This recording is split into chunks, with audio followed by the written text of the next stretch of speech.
welcome to another edition of AutoTech Effects 2020.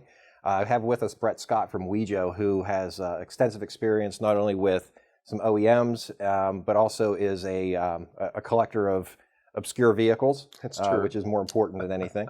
But Bret has been spending the past few years working on the data aspect of the connected car. And so welcome to the event. Thank you. Appreciate you coming in. So I just, as we were talking earlier, we had discussed the fact that vehicles nowadays are really just almost more of a software that, right, it's on wheels. Yes. And I'm curious what your thoughts is on how that's going to be developing. It's really amazing what's happened to cars in the last, I'll say, 20 years, 25 years. Software started coming into cars with the legislation of fuel injection, things to make fuel economy better.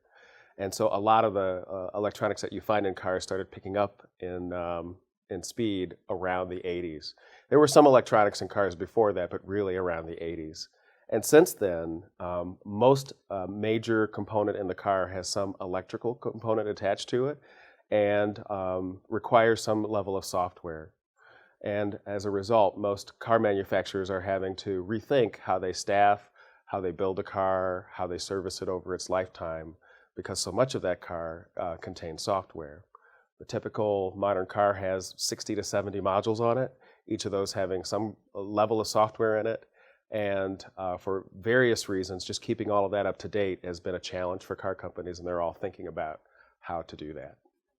So can you compare and contrast a little bit? You talk, obviously there's the traditional OEMs who, have been building vehicles for decades and upon centuries.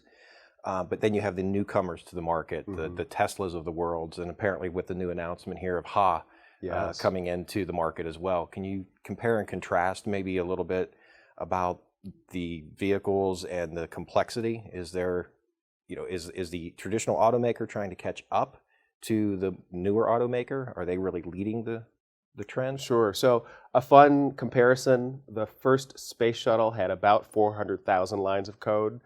A typical modern car is going to have about 100 million lines of code. Wow. Okay. So the amount of software going into cars is just phenomenal. It's crazy.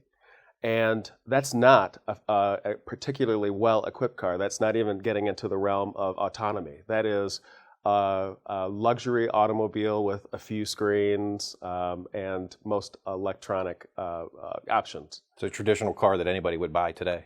The software is just getting to that level. Right. So what we're seeing, though, is that all car companies, whether they're startups or whether they've been in the market for a long time, are having to keep up with that trend, because customers are just becoming much more particular about having all of those features available. Even if they don't buy them, they want to know that they're available from the manufacturer. So whether you're a Chevrolet brand or an Audi brand or any of the newcomers, a lot of this electronic equipment is going into the car. Well, and you mentioned that the consumers are wanting these different features and services. Kind of switching gears a little bit, data privacy and consumer data privacy is a huge issue right now. But what I've seen is a lot of the consumers, if they can get something back for sharing that data and allowing it to flow, seem to be interested. Yes. It's funny, when we talk about fuel economy and moving to fuel injection and emissions requirements that required electrical components. Right. That was the first time that people really started hacking cars. Those of us old enough to remember a J.C. Whitney catalog would remember being able to buy a computer chipset that you would basically take out your old chip and put in a new chip and essentially improve the performance of your car.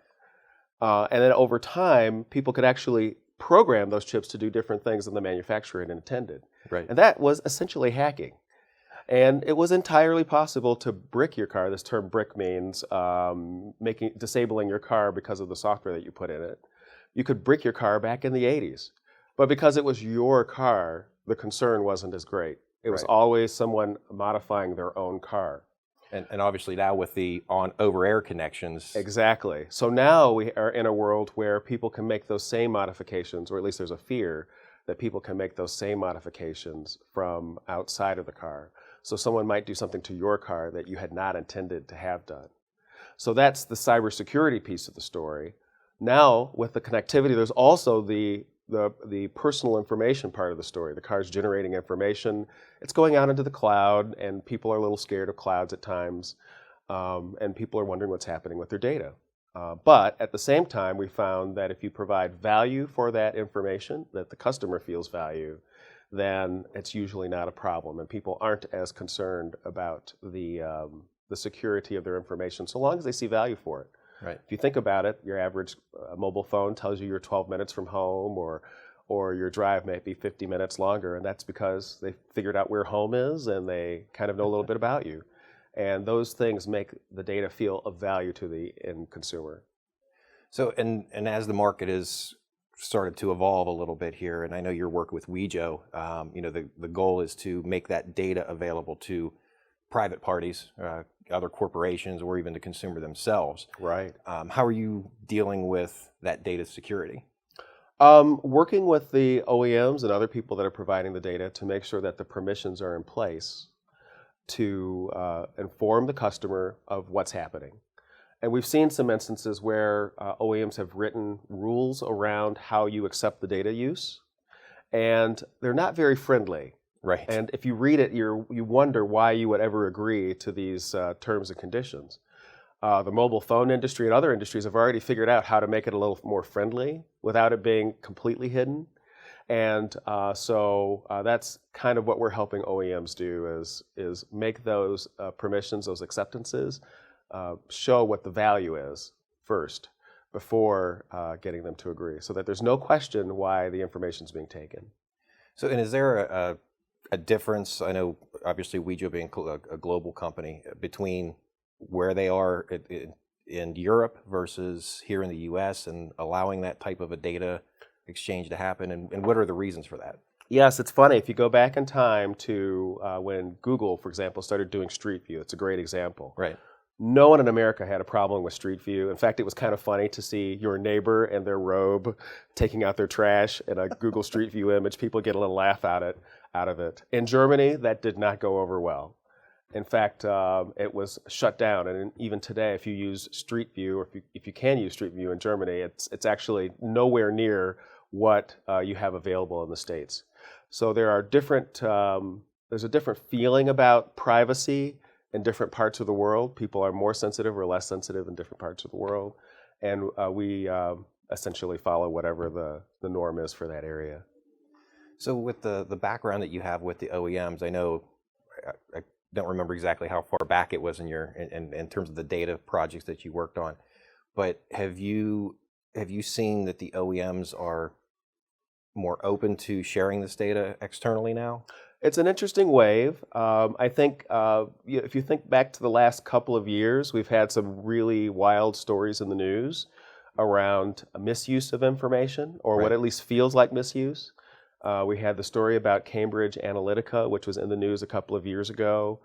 We had Facebook in the news, others in the news. We've also heard about breaches in security for major companies, which has concerned people. Well, and you see, with the availability of putting things out on the internet, I've seen where vehicles have been driving and somebody has shut them down on the roadway, right? That too. They showed that they could hack into them. We've seen instances where cars have been taken over, and that's a very rare occurrence. But when it happens, it's very newsworthy, so you're going to hear about it in the news. So all of these things have risen a level of concern, not only with the consumer, but the people that make the cars. Ultimately, the OEM is usually the biggest fish from a wallet perspective. So if there's a lawsuit, there's a concern that they might be the ones that have to pay, even if someone else is at fault. Sure. The good news is there are so many fail-safes in place now to prevent those kinds of things from happening that it's just not often to happen. And we're finding both consumers and OEMs becoming more comfortable with making that data available because of all of the fail-safes that are being put in place. First being just letting the customers know that the information is getting out there. Right. Secondly, putting cybersecurity measures in place so that the cars and the data and the whole path of the data can't be hacked very easily. There's no such thing as a completely fail-safe method. Sure. But it's so unlikely that it's comfortable again. Right. and then finding people to use that information that you know are good guardians of that information. Well, in terms of the transfer of the information too, where do you see there's DSRC, there's 5G? Mm-hmm. Is there going to be a winner? Is this going to be something that's going to happen simultaneously? I mean, I know a lot of investments going into both. Yes. The cost to move information is still somewhat high. Right. And not a barrier, but certainly a hindrance in getting the information out there. Just the fact that there's a cellular connection in the car. It's like putting your mobile phone and showing a movie if you're, just leaving it on all day. And people kind of have a sense of what that cost if you were to just do that. So with the advent of 5G and that coming on, the cost to get the data out of the car and the speed will increase dramatically. But it isn't waiting for that. We're going to see different levels of connection depending on how complicated the car is and how much information is coming in and out. And certainly with the increase in autonomy, those connections are going to have to become more robust because the information flow is likely to get a little bigger. But it's all starting to happen. It's estimated that I think the last estimate I heard was by 2022, half of passenger cars in America will be connected. That's actually down from a prior forecast.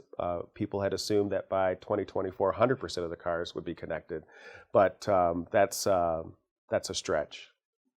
When you consider that about 17 million new cars are sold every year out of 200 million total registered cars, there's a curve that you have to get on for most cars to be connected. Right. Is there, from you talked about the autonomy part of things, I'm curious if you guys have looked at and seen, do you think that the consumers are ready to let go of that wheel? There's so many different ways to look at this, and I'd split it into two pieces. It's the cars that people drive themselves, and then all of the vehicles that are used to support their services, the Class 5 to 8 trucks that deliver their groceries to the grocery store, their Uber and their Lyft, maybe it's the bus in town. All of those things, people are actually becoming more comfortable knowing that those are being driven autonomously and being driven safely. But they need to experience it in order to become comfortable with it. It's nothing that you just hop into and you're suddenly comfortable. Most of us that came to Las Vegas this week flew to Vegas in a plane that flew itself.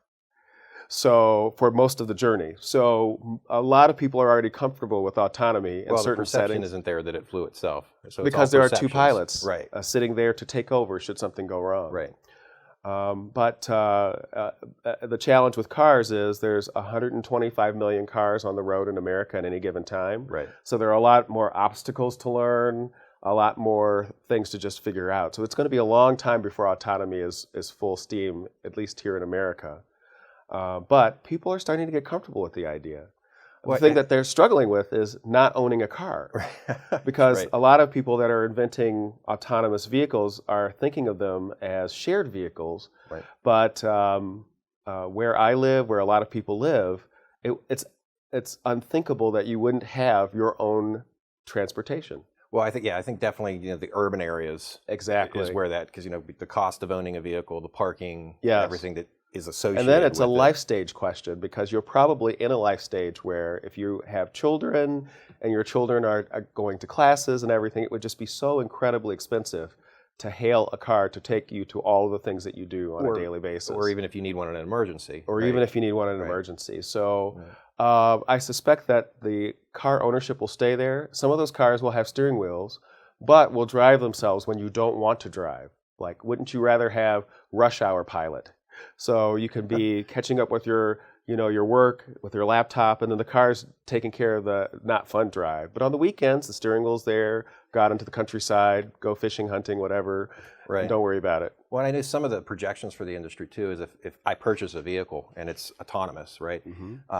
What would be nice about that is the fact that when that vehicle's sitting in my driveway for 5 days a week because I work from home, I can send it out and it actually can be a revenue stream for me. That's possible with an autonomous vehicle. I think the the last statistic I saw was that the car is sitting about 89% of the time. Right. So if you can get some use out of that car over that 89%, that would be great.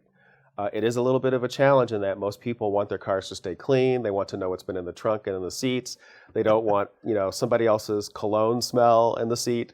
All of those things are things that have to be worked out. But there are companies that are spooling up to deal with those issues because it's likely to be a real thing that the car can be maintained at a central location and kept fresh so that at least turn in or when you're ready to sell it, it's still a good car. So just as we're wrapping up, I'm just curious, I mean, from a trending perspective, you talked about 2024 as, when all vehicles will be 100% connected. Yeah.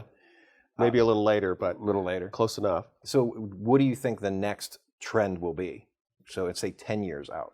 Yeah, I would say once cars become connected, then all the things that we've seen with the other things that we have in our lives will start to happen with cars. So those updates will become automatic. You might not need to actually sell your cars often because the car can be updated with software to accommodate some of the other things that you do in life. Right now, it's kind of inconvenient when your phone doesn't work with Bluetooth because maybe you have a new phone and an old car and it doesn't work all so well. Right. So those are the kinds of things that are going to come, that the car can keep itself updated and fresh and bring to you new features that are software related. So there's two things I think about when you say that.